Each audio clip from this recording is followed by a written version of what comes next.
दोस्तों, जैसा कि मैं आप लोगों के लिए रोज़ एक वीडियो लेकर के जो मैं आ रहा था ट्रांसफार्मर के ऊपर, तो जैसा कि मैंने 6 वीडियो मैंने आप लोगों के लिए बना दिया था। ये 7वां भाग का वीडियो है, ये 7वां भाग है।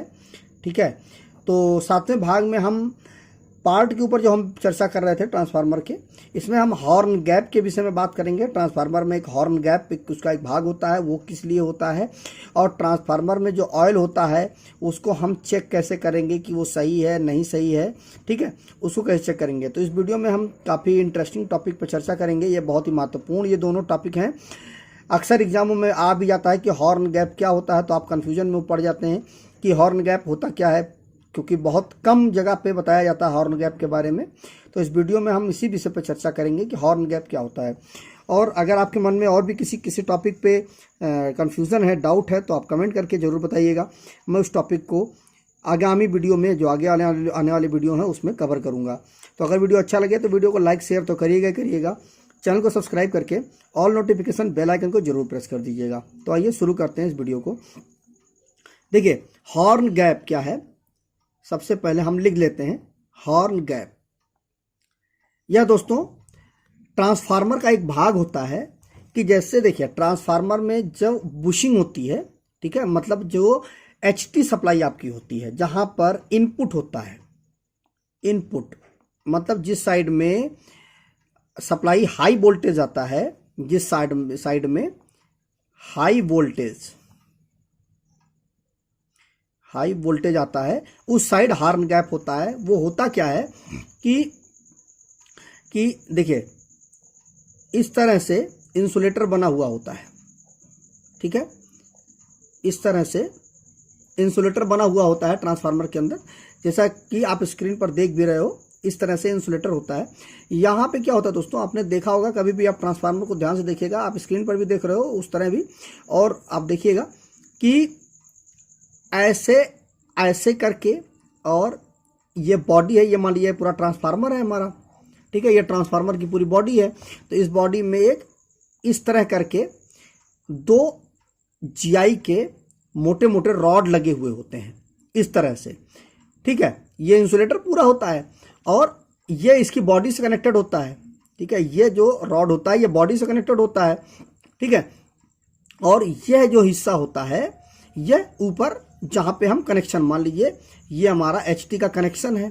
ठीक है, एचटी का ये सप्लाई आ रही है। ठीक है, तो ये यहाँ पे कनेक्टेड होता है और ये यहाँ पे कनेक्टेड होता है। ठीक है, इसी को हम हॉर्न गैप बोलते हैं। इसकी ज़रूरत क्या होती है, देखिए क्या होता है कि जैसे कि हमारा जो ट्रांसफार्मर है, या हमारे इस ट्रांसफार्मर की, हर ट्रांसफार्मर की एक कैपेसिटी होती है दोस्तों, कि मान लीजिए 11 केवी का ट्रांसफार्मर है। ठीक है, 32 केवी का ट्रांसफार्मर है, 132 केवी का ट्रांसफार्मर है। तो अलग अलग कैटेगरी के ट्रांसफार्मर आते हैं। ठीक है, 6.6 केवी का ट्रांसफार्मर होता है। तो जो एचटी सप्लाई है, ये किलो वोल्ट में है, क्योंकि ये एचटी सप्लाई है। ठीक है, तो ये प्राइमरी साइड में दी जाएगी। तो क्या होता है कि ये जहां पर एचटी कनेक्टेड होता है, क्योंकि उसी में बड़े वाले जो इंसुलेटर होते हैं, वो बड़े इंसुलेटर इसी में लगाए जाते हैं, जो इनको हम बुशिंग बोलते हैं। ठीक है, बुशिंग। ठीक है, बुशिंग इसको हम बोलते हैं। तो इस साइड में यह हॉर्न गैप की इस तरह लगा होता है। यह जो होता है दोस्तों, इसका केवल और केवल काम यह होता है कि मान लीजिए आपके जो ट्रांसफार्मर जो आपके यहाँ पे लगा हुआ है, उस ट्रांसफार्मर में 11 केवी का इनपुट वोल्टेज है। ठीक है, प्राइमरी साइड में इनपुट वोल्टेज जो आपके ट्रांसफार्मर कैपेसिटी है वो 11 केवी की है। तो मान लीजिए आकाशीय बिजली आ गई, या वोल्टेज बढ़ करके 15 केवी हो गया। ठीक है, कभी कभी हो भी जाता है, बढ़ जाता है वोल्टेज, अचानक बढ़ जाएगा, तो इसकी एक कैपेसिटी होती है। ठीक, ये जो गैप होता है, तो क्या होता है कि हर वोल्टेज की एक फिक्स मैग्नेटिक फील्ड होती है। ठीक है, जैसे यहां पे मान लीजिए ये इस तरह से गैप रखा जाता है। ठीक है, ये जो गैप है वो इस तरह से गैप है, तो इसकी एक स्पष्ट कैपेसिटी होती है कि मान लीजिए 11 केवी है, तो उसकी एक अलग गैपिंग होगी। ठीक है, 32 केवी की एक अलग गैपिंग कैपेसिटी होगी, 132 की एक अलग कैपेसिटी होगी। मतलब जितना ज़्यादा वोल्टेज बढ़ता जाएगा तो उसकी मैग्नेटिक फील्ड की कैपेसिटी बढ़ती चली जाएगी, दूरी बढ़ती चली जाएगी।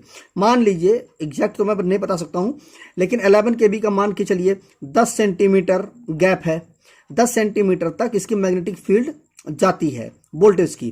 तो 32 kV के मान लीजिए 15 सेंटीमीटर या 18 सेंटीमीटर हो, जैसा हो, 132 की और ज़्यादा होगी। तो उस कंडीशन में क्या होता है कि अब देखिए मान लीजिए ये HT सप्लाई आई, ठीक है। अब HT सप्लाई आई, हमारे ट्रांसफार्मर की जो कैपेसिटी है वो 11 kV की है।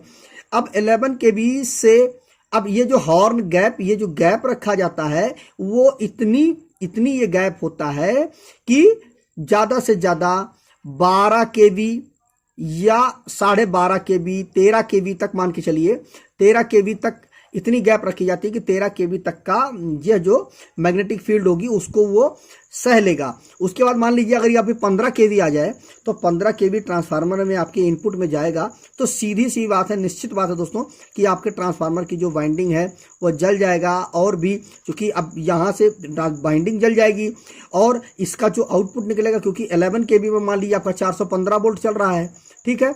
अब मान लीजिए आपका वोल्टेज बढ़ गया, अब वोल्टेज बढ़ा तो निश्चित बात है ये HT में वोल्टेज मान लीजिए 12 kV हो गया, 13 kV हो गया, तो उस कंडीशन में ये 415 वोल्ट ना होकर के 500 वोल्ट हो जाएगा। अब 500 वोल्ट जब LT साइड में हो जाएगा तो जो आपके इक्विपमेंट हैं जो 415 वोल्ट के हैं वो बहुत ज़्यादा 440 वोल्ट तक सहन कर लेंगे वोल्टेज को। अब आपका 500 वोल्ट हो गया तो वो सारे इक्विपमेंट आपके जल जाएंगे या ख़राब हो जाएंगे या कुछ ना कुछ उसमें प्रॉब्लम जरूर आ जाएगी। तो अब क्या होगा कि उस वोल्टेज से हमें अपने इक्विपमेंट को बचाना पड़ेगा ना। अगर हम उसको नहीं बचाएंगे तो वो सारे के सारे इक्विपमेंट हमारे ख़राब हो जाएंगे। अब लेकिन आपको ये तो, आप इस HT को तो कंट्रोल कर नहीं सकते हैं क्योंकि वो तो पीछे से आ रही है, उसको कंट्रोल करने का तो कोई विकल्प होता नहीं है। ज़्यादा से ज़्यादा आप क्या कर सकते हैं, आप सप्लाई को बंद कर देंगे, ठीक है, तो आपके सारा इक्विपमेंट बंद हो जाएगा, ठीक। लेकिन उस कंडीशन में क्या होता है कि जैसे 12 kV हो गया, 13 kV पर भी कंट्रोल करने के लिए ये हॉर्न गैप इसीलिए दोस्तों ट्रांसफार्मर के HT साइड में लगाया जाता है। यह क्या करता है कि जो मान लीजिए इसकी जो गैपिंग जो होती है वो 13 kV तक मान लीजिए होती है, ठीक है। अब इससे ज़्यादा जब वोल्टेज आएगा तो उसकी मैग्नेटिक फील्ड ज़्यादा बनेगी, तो वो जितनी मैग्नेटिक फील्ड ज़्यादा बनेगी वो यहाँ से, चूंकि यह चीज़ जो है ये यहाँ पर ट्रांसफार्मर की जो बॉडी है वो अर्थ कर दी जाती है, ठीक है।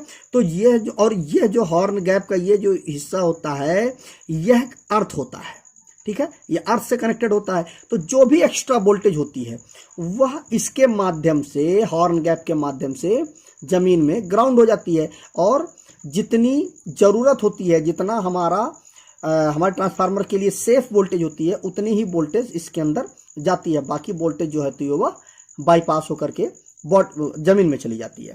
तो हॉर्न गैप एक बहुत ही महत्वपूर्ण भूमिका निभाता है दोस्तों। और अगर आप सब स्टेशन के बारे में जानना चाहते हैं कि सब स्टेशन में क्या क्या चीज़ें लगती हैं, कैसे कैसे लगती हैं, वो कैसे कैसे काम करती हैं, तो कमेंट करिएगा, मैं उस पर भी एक वीडियो बना दूंगा कि सब स्टेशन में कैसे कैसे क्या क्या चीज़ें लगती हैं, ठीक है। अब आइए अगला टॉपिक पे बात करते हैं। तो ये ट्रांसफार्मर में हॉर्न गैप हुआ दोस्तों, मुझे उम्मीद है ये आपके समझ में आ गया होगा। अब अगला जो एक टॉपिक है हमारा कि ट्रांसफार्मर में ऑयल कैसे चेक करते हैं। देखिए ट्रांसफार्मर जो ऑयल होता है वह एक खनिज तेल होता है, ठीक है, वह इंसुलेटेड होता है। मैंने आपको पिछली वीडियो में बताया भी था कि वह कूलिंग के लिए उपयोग किया जाता है। ट्रांसफार्मर ऑयल, ठीक है, यह जो होता है हमारा खनिज तेल होता है। इसको चेक करने का तरीका क्या होता है, देखिए क्या होता है कि जैसे ट्रांसफार्मर का एक प्रिवेंटिव मेंटेनेंस होता है दोस्तों, शेड्यूल मेंटेनेंस होता है कि लगभग अक्सर जगहों पर किया भी जाता है कि 1 साल का होता है कि 1 साल बाद इसके ऑयल की फिल्ट्रेशन कर दी जाती है कि ऑयल में जो मॉइस्चर वगैरह है वो ख़त्म कर दिया जाता है। वो होता क्या है कि रनिंग कंडीशन में भी होता है, मतलब ऑन कंडीशन में भी होता है, ऑफ कंडीशन में भी होता है, दोनों कंडीशन में इसके ऑयल की फिल्ट्रेशन होती है। जैसे मान लीजिए ये ट्रांसफार्मर है हमारा, ठीक है, इसमें यहाँ पे मैंने बताया था आपको, यहाँ पे ड्रेन कॉक होती है ना, यहाँ पे ये ड्रेन कॉक होती है। तो यहाँ पर एक यहाँ पे मशीन होती है इस तरह से, तो उसका एक इनलेट होता है, एक आउटलेट होता है, ठीक है। तो इस ड्रेन कॉक से इसको हम जोड़ देते हैं, ठीक है, और इसका जो आउटपुट निकलता है मशीन का, जो अंदर क्या होता है, अंदर हीटर लगा हुआ होता है, तो वो क्या करता है, जैसे ट्रांसफार्मर का जो ऑयल होता है वो इसको इस मशीन के अंदर आता है ड्रेन कॉक से निकल करके, यहाँ पे हीटर लगा हुआ होता है, उस हीटर से जो उसका मॉइस्चर होता है वो खत्म हो जाता है और उसका जो आउटपुट एकदम जो सूखा तेल होता है वो आकर के वापस कंजर्वेटर में आकर के उसको टॉपअप कर दिया जाता है और उस कंजर्वेटर के माध्यम से वो बॉडी में चला जाता है ट्रांसफार्मर के।